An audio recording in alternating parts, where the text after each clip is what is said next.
अस्सलाम वालेकुम क्लास। आप के क्वेश्चंस आ रहे थे कि क्वेश्चन नंबर 5, 9 एंड 10 जो चैप्टर है ऑर्बिटल मोशन का वो क्लियर नहीं हो रहा, तो वो मैं आपको क्लियर कर रही हूँ इस लेक्चर में। क्वेश्चन नंबर 5 है, उसमें इसमें कह रहे हैं if a particle is describing an ellipse about a centre of force in the centre show that the sum of the reciprocal of its angular velocities about the foci is constant.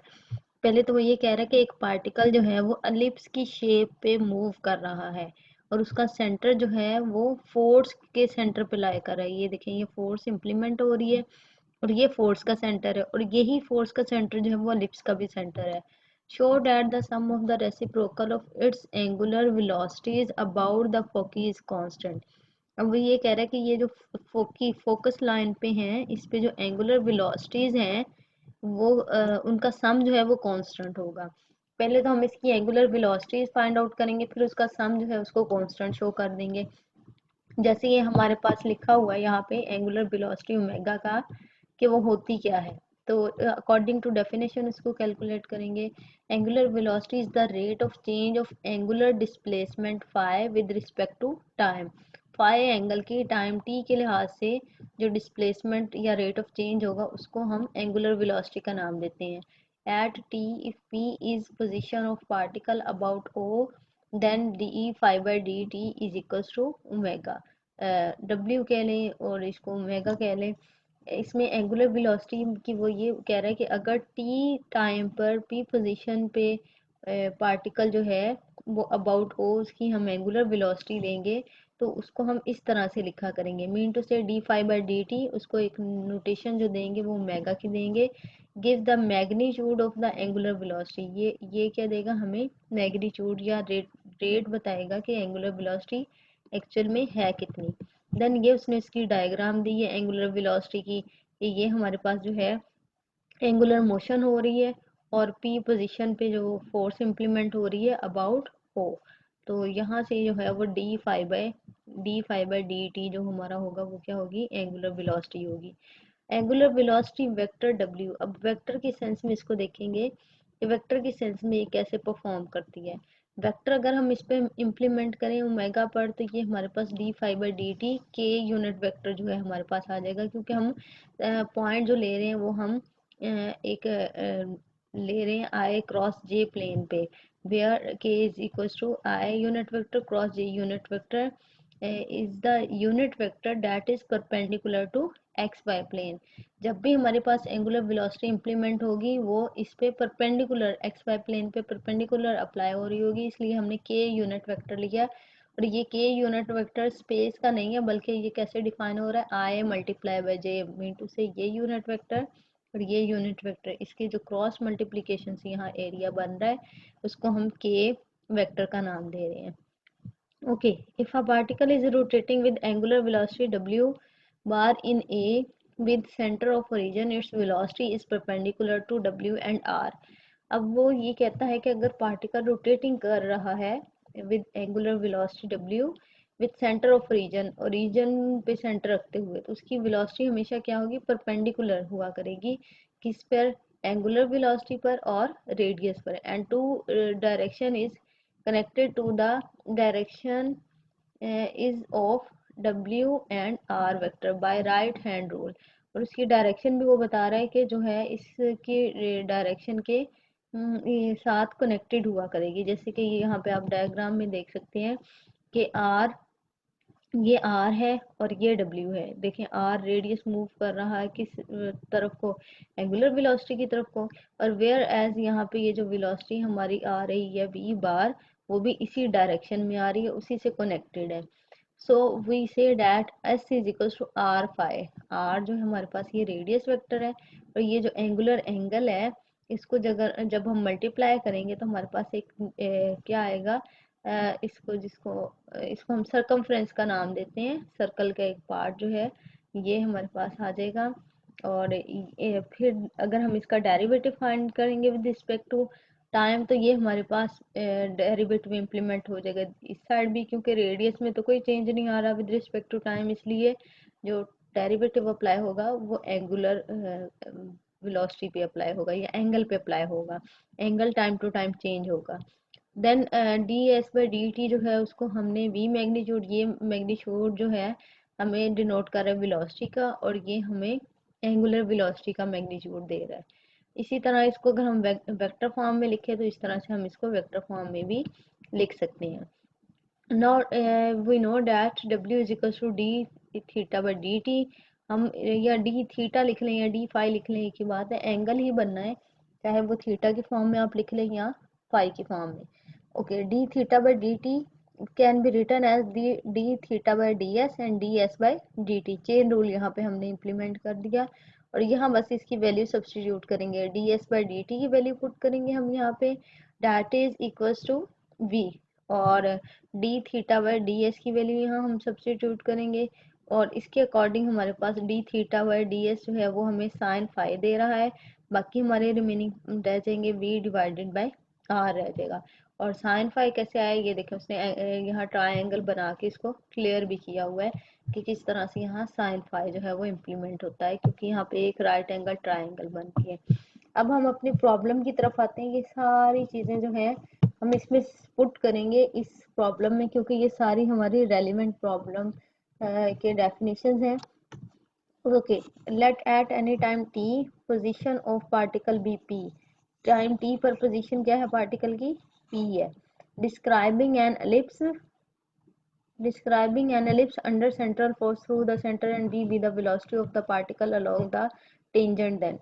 Okay, अब वो कह रहे हैं कि जो हमारी T time पे जो पोजीशन है पार्टिकल की पी है, और इस दौरान जो वो शेप बना रहा है वो एलिप्स की फेस शेप बना रहा है, जिसका सेंटर जो है वो फोर्स के सेंटर पे लाई कर रहा है। V velocity of the particle है, और उस पर जो टेंजेंट अप्लाई हो रहा है, ये देखें ये टेंजेंट की लाइन अप्लाई हो रही है टी टू टी डैश। ठीक है, ये कैसे बन रही है, V P is equal to H, ये एच हाइट पे है, और p मल्टीप्लाई, ये p multiply by velocity, velocity में ये हमारा रेडियस है, इस रेडियस को जो है ऐसे मूव करते चलेंगे, मूव करते चलेंगे, तो हमें सारा जो है वो एज हाइट पे ये मिल रहा है, इसलिए हमने इसको एज का नाम दिया, V P is equals to H, एक हमने नाम इसको दे दिया। फिर p is the length perpendicular to the centre to the tangent, ये देखें ये वाली लेंथ जो है इसको नाम दिया हुआ है p का। p ये हमारा स्मॉल p है, where as capital P is known as position of the particle. Okay, अब हमारे पास यहाँ पे दो तरह के एंगल्स बन रहे हैं, एक है Q P S, Q dash P S, और उसको हमने फाई नाम दिया है। एक देखिए हमारे पास क्यू, ये वाला एंगल क्यू पी एस बन रहा है, जिसको हमने फाई नाम दिया है। सिमिलरली क्यू डैश पी और एस डैश बन रहा है, इसको भी हमने फाई नाम दिया है, क्योंकि एलिप्स दोनों साइड पे सेम ही होती है मेजर एक्सिस पे, तो इसलिए दोनों एंगल जो है वो सेम ही बनेंगे। Since we know that tangent at P is equally inclined with focal distances, जो p है उसकी इंक्लिनेशन, इंक्लिनेशन मीन ये जो स्लोप बन रही है ये दोनों तरफ सेम ही बन रही है। ठीक है, इंक्लिनेशन की बात हो रही है, तो दोनों तरफ उसके डिस्टेंसेस फोकल से सेम ही है। If W1 W2 are angular velocity of the particle at point P about foci S and S dash, हमारे पास दो फोकी बने हुए हैं S और S डैश, देखें एक ये फोकी पॉइंट है और एक ये फोकी पॉइंट है। इस पे जब हम अपनी एंगुलर वेलोसिटी चेक करेंगे तो इसको हम W1 कह देंगे, और इसकी वेलोसिटी को, एंगुलर वेलोसिटी को W2 कह देंगे। ओके, तो W1 जो है उसको हम कैसे डिफाइन कर सकते हैं, V sine phi over S P, W2 is equal to V sine phi S dash P. जैसे हमने यहाँ पे अभी ये डेफिनेशन लिखी है V ओवर आर, आर क्या चीज़ है, रेडियस, और इंटू साइन फाई लिखा है, बिल्कुल वैसे ही यहाँ पे हमारे पास है आर एस पी से डिनोट किया जा रहा है, और बाकी वो सेम ही चीज़ है जो ये वाली लिखी हुई है एंगुलर वेलोसिटी वाली। अब इन दोनों के रेसिप्रोकल्स का सम हमने शो करना है कि वो कांस्टेंट के इक्वल होता है। इसके रेसिप्रोकल्स लेंगे 1 over W, 1 over mega 1, 1 over mega 2, और उसके जो है हम उसको सम अप कर लेंगे। ठीक है, सम अप करने से फिर हमारे पास ये वैल्यू 2a आ रही है, क्योंकि एक a ये है और एक a ये है, तो ये 2a बन जाएगा। In ellipse sum of the focal distances is constant 2a, ये हमारे पास एक रिजल्ट है जो हमने यहाँ यूटिलाइज किया है। देन साइन फाई जो है उसको हम बी ओवर ए की फॉर्म में लिख सकते हैं, डैट इज जैसे हम कहते हैं कि ये हमारा साइन थीटा जो है वो इक्वल होता है अमूद बटा वितर, और ये hypothesis sorry altitude over base वाली फॉर्म जो है ना, वो वाली हमने यहाँ पे फॉर्म दी है। Okay, then v over a जो है उसको फर्दर हम किस फॉर्मेट में लिख सकते हैं? अगर हम इसको मल्टीप्लाई करेंगे तो a अपर साइड पे मल्टीप्लाई हो जाएगा और यहाँ पे हमारा पॉइंट जो है वो b पॉइंट रह जाएगा। अब इस b पॉइंट को जो है वो हम p पॉइंट में, सॉरी ये p ओवर a है, not b, p over a है, p रह जाएगा रिमेनिंग पॉइंट, और vp जो है हमने स्टार्ट में लिया था कि वो एज के इक्वल है। अब ये भी हमारी जो है कांस्टेंट वैल्यू है, ये भी एक कांस्टेंट वैल्यू है, तो ये सारी वैल्यू क्या होगी? कांस्टेंट वैल्यू ही डिक्लेयर होगी। तो ये आपका क्वेश्चन नंबर 5 है। In question number 9, he said that two particles described in equal times, दो पार्टिकल्स इक्वल टाइम में मूव कर रहे हैं। The arc of parabola bounded by the latus rectum, और वो क्या बना रहे हैं? आर्क एक पार्ट बना रहे हैं। लेट्स से ये हमारा पहला पार्टिकल बना रहा है और ये हमारा दूसरा पार्टिकल बना रहा है। One under attraction to the focus, एक जो है वो अट्रैक्शन, फोकस की अट्रैक्शन के साथ ये बना रहा है, and other with constant acceleration g, और दूसरा जो है वो कांस्टेंट एक्सेलरेशन g पे डिपेंड करता हुआ बना रहा है। और ये हमारे पास जो है बन रहे हैं parallel to the axis. show that the acceleration to the first particle at the vertex of the parabola is for 16 g/9। तो हमने ये शो करवाना है कि जो हमारी एक्सेलरेशन हो रही है फर्स्ट पार्टिकल पे, उसके वर्टेक्स पे, ये वर्टेक्स पॉइंट पे हम देखेंगे कि उसकी जो वैल्यू है वो 16 g/9 है। हमें कॉनिक सेक्शन से पता है कि लेटेस्ट रेक्टम की इक्वेशन जो है L over R is equal to 1 plus E is the eccentricity cos theta, ये होती है। तो equation of parabola in polar form हमने ली, उसमें जो है ई को हम क्या सब्सटीट्यूट करते हैं? पैराबोला के लिए 1, ठीक है। Where L is the latus rectum, जिसकी वैल्यू कितनी होती है? 2a। लेटेस्ट रेक्टम ये वाला हमारा डिस्टेंस जो है इसको हम लेटेस्ट रेक्टम का नाम देते हैं। Time taken by a particle to go from L to L dash, यहाँ से यहाँ तक जाने के लिए कितना टाइम दरकार होगा? Time taken by V to L, जितना यहाँ से हमें वी से एल तक आने के लिए दरकार होगा, इस वी से एल डैश तक आने के लिए उतना ही हमें 2 टाइम्स जो है ये वाली चीज दरकार होगी, ठीक है। ये हमारा शॉर्टेस्ट डिस्टेंस है, और ये क्योंकि इससे डबल है इसलिए इसके साथ 2 मल्टीप्लाई हो रहा है। और यहाँ से भी ये बात क्लियर है कि ए हमारे पास क्या है? Latus rectum. लेटेस्ट रेक्टम जो है उसको हम 2 से मल्टीप्लाई करते हैं तो ये चीज हमें मिल जाती है। Late the force is attraction towards S, हमने कहा कि यहाँ से जो अट्रैक्शन फोर्स अंदर की तरफ लग रही है वो एस पॉइंट पे लग रही है। यहाँ पे कोई एस पॉइंट है जिसमें जो है हमारी वैल्यू 0a की फॉर्म में। Let the force is attraction toward the S. Okay, ये वाली बात भी देखिए कि L to L dash length of the latus rectum जो है वो क्या हो जाएगी? 4a, क्योंकि length of the semi latus rectum, ये जो सेमी लेटेस्ट रेक्टम है इसकी लेंथ कितनी होती है? 2a होती है। तो जब डुअल साइडेड दोनों साइड में अगर 2a और 2a, ये 4a के इक्वल हो जाएगी। अट्रैक्शन जो है वो टुवर्ड्स एस है, so H is equal to R square theta dash. ये वाली फॉर्म हम पहले भी यूज करते चुके हैं पोलर फॉर्म में, तो पोलर फॉर्मेट में हम इसको ले रहे हैं R square as it is theta dash is equal to D theta by D T. दोनों साइड पे हम इंटीग्रेशन लेंगे क्योंकि ये हमारे पास क्या है? हाफ सर्कल बन रहा है, तो हमारी जो लिमिट होगी वो 0 से π/2 तक की होगी। अब यहाँ r की वैल्यू सब्सटीट्यूट करेंगे जो कि हमने स्टार्ट में इक्वेशन ली थी वहां से, तो और थीटा के एंगल जो है वो 0 से π/2 की तरफ जाएगा। इसमें हम इसको सब्सटीट्यूट कर देंगे। सब्सटीट्यूट करने के बाद इसमें हम ये कर सकते हैं जी, 1 प्लस कॉस थीटा जो है उसको हम लिख सकते हैं 2 कॉस स्क्वायर थीटा बाई 2 की फॉर्म में लिख सकते हैं। और यहाँ एल हमारे पास क्या था? एक लेटेस्ट रेक्टम है जो कि हमारे पास कांस्टेंट टर्म है, इसलिए ये स्क्वायर ओपन होके इसको आउटसाइड हम ले आए हैं। Then it will be as 4, ये जो 2 का स्क्वायर है ये हमारे पास 4 की फॉर्म में आ जाएगा, और सेकंड स्क्वायर जो है 1 ओवर सेकंड स्क्वायर, और ये स्क्वायर पावर कितनी बन जाएगी? 4 पावर बन जाएगी। 1 ओवर कोस 4 थीटा बाई 2 बन जाएगा। 1 ओवर कोस जो है वो सेकंड की फॉर्म में आ जाता है, तो second 4 theta by 2 d theta आ जाएगा। अब हम यहाँ पे क्या कर सकते हैं जी? वैल्यू इम्प्लीमेंट कर रहे हैं 1 plus ten square theta by 2 की। ये हमारे पास वैल्यू जो है वो पुट की गई है किसकी, सीकेंड 4 पावर थी ना, तो second square as it is रहा और एक सीकेंड स्क्वायर की हमने यहाँ पे वैल्यू पुट कर दी।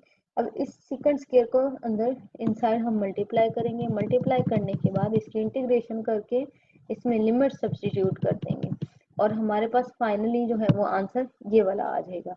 अब इसमें से हमने जो वैल्यू है वो टाइम फाइंड आउट करना है। टाइम फाइंड आउट करने के लिए h डिवाइड करेंगे, h डिवाइड करेंगे तो हमारे पास ये वैल्यू गेन हो जाएगी, ये हमारी टाइम की वैल्यू मिल जाएगी हमें। This time from L V to L, ये जो हमें टाइम मिला है ये v पॉइंट से l पॉइंट की तरफ, ये वाला हमें टाइम, ट्रेवलिंग टाइम मिला है। अब फर्दर हम देखेंगे कि अगर हमारे पास v से l तक ये टाइम है तो इस v से नेक्स्ट l डैश तक जो है इसका 2 टाइम्स हो जाएगा ना, तो इसको हमने 2 टाइम्स जो है वो कर लिया है और इसकी स्केयरिंग ओपन करने से हमें ये बात क्लियर हो रही है कि ये it will be equal to 16 a square over 3h। इसका सेकंड पार्ट जो है उसमें उसने कहा हुआ है now we find time from l to l dash to l along the arc under constant acceleration g to the axis of parabola, y-axis vertically downward. Now time from V to L along the arc is same as the time from V to S under gravity vertical downward. Okay. Now he is saying कि हम जो है इसमें जो हमने calculation की है वो v से l की है। हम क्या करेंगे, v से ये जो s वाली डाउनवर्ड वर्टिकली हमारी वैल्यू आ रही है ग्रेविटी की, इसकी मदद से हम जो है वो टाइम को काउंट करेंगे कि इसकी मदद से हमारा टाइम जो है वो कितना आता है। वर्टिकल बार या वर्टिकल लाइन की मदद से वर्टिकल लाइन जो हमारी इम्प्लीमेंट हो रही है और वहाँ पे gravity acceleration, constant acceleration g जो है वो हम यूटिलाइज करेंगे। सो according to the equation of motion s is equals to ut plus 1/2 gt square, ये हमारी जो इक्वेशंस हैं हम पढ़ते हैं फिजिक्स में, first law of equation, second law of equation, third law of equation, ये वो हमारे पास third no it's second law of equation जो है वो ली हुई है। उसमें अब s जो है उसकी वैल्यू क्या है वो a पुट की हुई है। क्यों? क्योंकि हमारे पास पॉइंट जो है वो दिया हुआ है, ये देखें आप, एस पॉइंट है 0 टू ए और वाई एक्सिस की वैल्यू क्या है, ए वैल्यू है। तो इस वैल्यू को यूटिलाइज किया है एस की जगह पे। फर्स्ट वैल्यू तो 0 है इसलिए वो इनपुट नहीं की हुई। देन यू वेलोसिटी नहीं है इसलिए यू जो है वो 0 हो जाएगा। इनिशियल वेलोसिटी 0 है हमारी और 1/2 G T square as it is. यहाँ से हम टाइम की वैल्यू निकालेंगे। Total time required from L to L dash is, ये हमारा सिंगल साइड का निकाला हुआ है हमने वाई एक्सिस की तरफ को, तो दोनों तरफ का निकालेंगे तो फिर हमारा 2 टाइम ये इम्प्लीमेंट होगा। ओके, ये इक्वेशन फिर हमारे पास ये वाली बन जाएगी। फ्रॉम इक्वेशन 1 एंड 2 दोनों को हम कंपेयर कर लेंगे। एक हमने एक्स एक्सिस के रेलिवेंट देखा, एक हमने वाई एक्सिस के, तो दोनों साइड पे हमारी एलिप्स सेम होती है तो हमने उसको इक्वल रख लिया और वहां से हमने एज की वैल्यू फाइंड आउट की।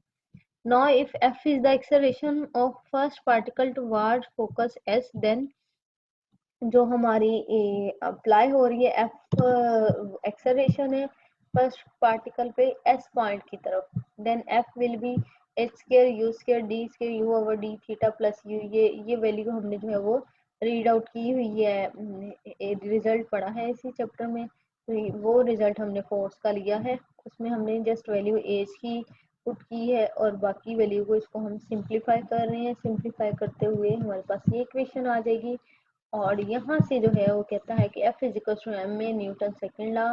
यहाँ से हम ए की वैल्यू जो है वो निकाल सकते हैं, दैट इज F। ठीक है, force over mass is equal to acceleration. Force over mass जो है वो ये किसके इक्वल होता है, एक्सेलरेशन के इक्वल होता है। By law of force we often mean acceleration as F is force over per unit mass. यहाँ पे वो क्लैरिफिकेशन दे रहा है कि फोर्स का हमारा मीनिंग क्या होता है। एक्सेलरेशन का मीनिंग होता है जी फोर्स पर यूनिट मास के। Now orbit of particle is, orbital जो पार्टिकल है उसकी मोशन यहाँ पे लिखी हुई है अकॉर्डिंग टू कॉनिक सेक्शन और यहाँ से वैल्यूज निकाली जा रही हैं u into D square you by D theta की वैल्यू इस इक्वेशन से निकाली हुई है। ये निकालने के बाद हम यहाँ पे इसको सब्स्टिट्यूट कर देंगे और इसको सिंप्लीफाई करेंगे। Then we find that force जो हम बात कर रहे हैं that is known as acceleration, that is force over per unit mass. वो ही हमने प्रूव करना था कि वो 16g/9 के इक्वल है। सिमिलरली एग्जाम्पल क्वेश्चन नंबर 10 है, a planet is describing an ellipse about the sun as focus, show that its velocity away from the sun is greatest। एक हमारा प्लैनेट कौन सी शेप डिस्क्राइब कर रहा है, एलिप्स की, ठीक है। और जो सन है वो कहाँ पे है, फोकस पॉइंट पर है, और उसकी वेलोसिटी जैसे जैसे जा रही है अवे फ्रॉम द सन, तो वो ग्रेटेस्ट होती जा रही है when the radius vector to the planet at right angles to the major axis. और जो हमारे रेडियस है वो कहाँ पे लाई कर रहे हैं, मेजर एक्सिस पे लाई कर रहे हैं। ये हमारे माइनर एक्सिस एलिप्स के होते हैं और इधर वाले मेजर एक्सिस होते हैं। Of the path and that is then is to A E our t into 1 minus e square, where 2a is the major axis, e is the eccentricity and t is the periodic time। तो हमने फिर ये find out करना है कि वो जो greatest velocity है वो ये इस वैल्यू के इक्वल है, ठीक है। और इसको जो है वो एक दूसरी टर्म में भी पूछा जा सकता है।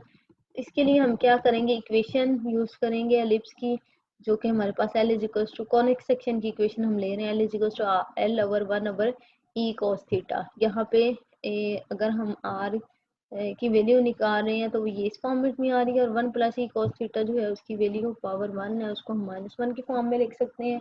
Then we know that dr/dt is equal to dr/d theta and d थीटा/dt। यहाँ वैल्यू हम सब्स्टिट्यूट करेंगे dr/dt की, इस r का हम क्या करेंगे, डेरिवेटिव ले लेंगे और वो यहाँ पे सब्स्टिट्यूट कर देंगे।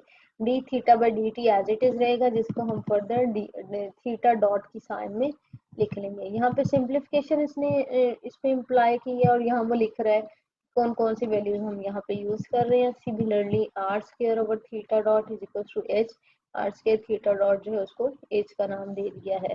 फिर उसने जो है इसका डेरिवेटिव लिया, दोनों साइड पे डेरिवेटिव लेने के बाद dr/dt will be maximum if sine theta maximum और इक्वल टू 1। कब ये वैल्यू मैक्सिमम होगी, जब ये साइन थीटा मैक्सिमम होगा। बाकी ये हमारे पास तीनों वैल्यू जो हैं वो कांस्टेंट वैल्यू है, और एसेंट्रिसिटी की वैल्यू भी हमें पता है।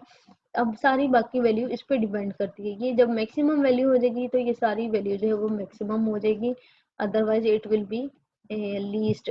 अब मैक्सिमम कहाँ पे होती है, जब साइन 1 होगा। साइन 1 कब होगा, जब वो 90 डिग्री पे होगा। इसका मतलब थीटा की वैल्यू क्या होनी चाहिए, π/2 होनी चाहिए। अब मैक्सिमम फाइंड आउट करने के लिए हम क्या करेंगे, dr/dt मैक्सिमम ले लेंगे और इसकी जगह साइन थीटा की जगह 1 वैल्यू सब्स्टिट्यूट कर देंगे।